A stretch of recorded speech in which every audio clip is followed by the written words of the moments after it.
Salut la compagnie, c'est Jules Melon et aujourd'hui dans la Ciné Critique, je vais vous parler d'un film suédois culte sorti en 1966 et réalisé par le grand Ingmar Bergman, son fameux Persona avec au casting deux actrices principales, on ne voit quasi qu'elles pendant toute l'œuvre, Liv Ullmann et Bibi Andersson. Alors attention, je préfère le préciser, je découvre ici l'univers du cinéaste, il était temps.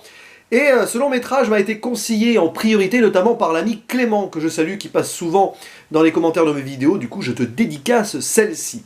Et il s'agit d'un drame psychologique, voire même psychanalytique ou existentiel, qui met en scène deux femmes. Une actrice, Elisabeth, qui se retrouve internée suite à une sorte de blackout lors d'une représentation théâtrale, elle est en mode catatonique, elle refuse de parler, et une infirmière prénommée Alma qui va s'occuper d'elle, essayer de faire en sorte qu'elle aille mieux, qu'elle reparle.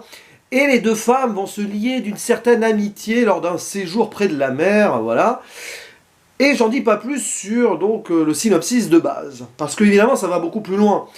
Ce métrage met en avant les émotions, les sentiments, les réflexions de deux femmes que tout oppose, mais qui finissent par se rapprocher, voire même par se confondre d'une certaine manière. Et c'est brillant. Voilà, c'est un film brillant, autant sur le fond que sur la forme, avec la forme qui justifie le fond, et vice-versa, d'une manière ou d'une autre. C'est tourné en noir et blanc. Alors, en 1966, on faisait déjà des films en couleur, mais là, le noir et blanc est un parti pris, qui nous permet de nous concentrer d'ailleurs sur les jeux de lumière, d'obscurité, là-dessus c'est extraordinaire. Puis alors, les plans sont d'une minutie, mais c'est juste, voilà, chaque composition est une sorte de tableau. Ça me rappelle, évidemment, je l'ai découvert, il est sorti l'année dernière, donc c'est sûrement une inspiration, ce film, pour ce métrage, donc le portrait de la jeune fille en feu, voilà, de Céline Sciamma, la sortie l'année dernière. Ce genre de composition de plans, avec deux femmes, bon, on voit l'idée, quoi, mais c'est splendide. On voit que c'est millimétré, beaucoup de focus sur les visages, sur les regards, sur les mains aussi. Il y a un jeu sur les mains, et il est difficile en impro ciné-critique ici d'analyser une œuvre qui mérite au moins une dizaine de visionnages et beaucoup de connaissances aussi en psychanalyse, j'imagine. Il y a un concept propre à Carl Jung, là, apparemment, j'ai lu 2-3 trucs, mais je n'y connais pas grand-chose à tout ça, donc je ne vais pas me risquer. Voilà, à dire 2-3 trucs qui risquent d'être complètement erronés. Cependant, sur les émotions et les ressentis, je pense que je suis capable de dire ce que j'en ai retiré. C'est vraiment touchant et troublant la relation entre ces deux femmes, alors j'en dis pas plus, voilà. Après le titre en dit pas mal aussi, Persona, c'est un peu le masque, le personnage que nous jouons chacun, soit dans la vie, soit au théâtre. Ici, c'est un peu un film sur le théâtre de la vie. L'actrice qui est une autre personne sur scène se rend compte, grosso modo, du jour au lendemain, qu'elle n'est pas celle qu'elle doit être aussi dans la vie. Il y a ce côté-là assez particulier. Et en face, vous avez l'infirmière Alma qui est, on va dire, une fan, enfin, elle est surtout très impressionnée par cette femme, et elle va essayer de lui ressembler, voilà, parce qu'elle trouve sa vie minable ou juste simple, trop simple. Elle se trouve d'ailleurs pas à la hauteur au début quand on lui propose de s'occuper d'elle. Et voilà, c'est fort. Puis il y a aussi cette dichotomie assez extraordinaire. Vous avez d'un côté donc l'actrice qui est catatonique, silencieuse, elle ne dit rien, et Alma qui bavasse, qui raconte son intimité et tout, qui se confie à cette actrice, qui en sourit et qui se sent d'ailleurs plutôt bercée par ses mots et puis mise en confiance. Il y a une relation forte qui naît entre les deux femmes. Vraiment, c'est l'un des plus beaux films que j'ai vus sur les relations humaines, enfin la naissance d'une intimité. Et Bergman met en scène cette intimité naissante de façon extraordinaire. Vraiment, là, j'ai l'impression de me répéter, mais c'est ce qui ressort vraiment en premier lieu suite à ce tout premier visionnage. Les actrices sont splendides, que ce soit d'ailleurs dans leur jeu ou dans leur apparence. Il y a quelque chose de magnétique dans leur regard, dans leur façon d'être, franchement. Alors évidemment, c'est du cinéma d'auteur qui peut avoir un rythme particulier, mais on ne s'ennuie jamais parce qu'on contemple les choses, voilà, c'est contemplatif.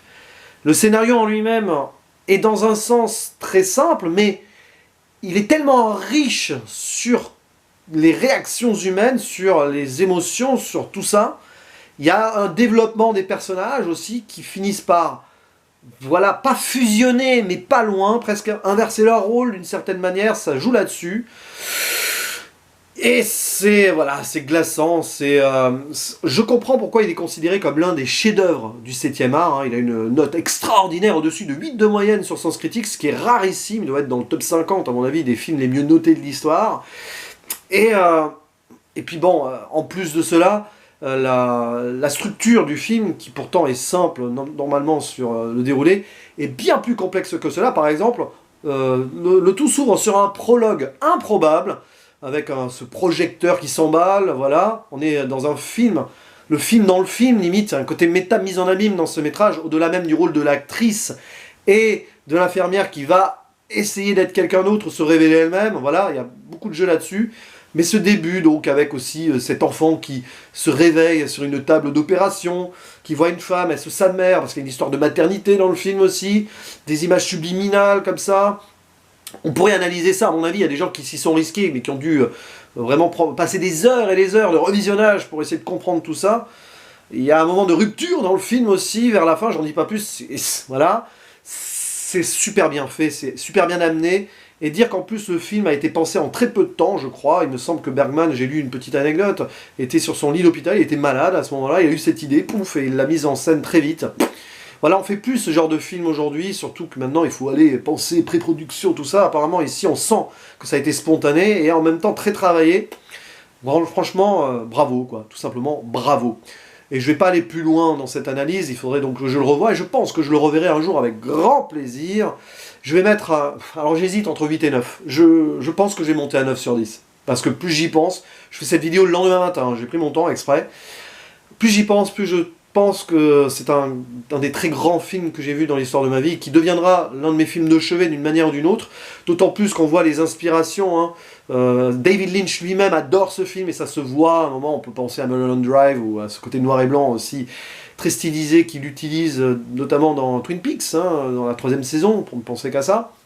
Voilà, donc comme j'adore David Lynch, forcément ce film, si c'est l'un de ses préférés, bah, c'est logique que je l'aime, quoi. Donc un gros, un 9 sur 10, et évidemment, alors très bien ou génial sur Captain Watch, je ne sais pas encore, et peu importe. Ça me paraît très vain ici, de juger un tel film sous la forme d'une notation ou autre. Je vous dis à la prochaine, n'hésitez pas à réagir en commentaire sur ce métrage, parce que je suis sûr que beaucoup de gens vont avoir beaucoup de choses à dire. Donc à la prochaine, ciao!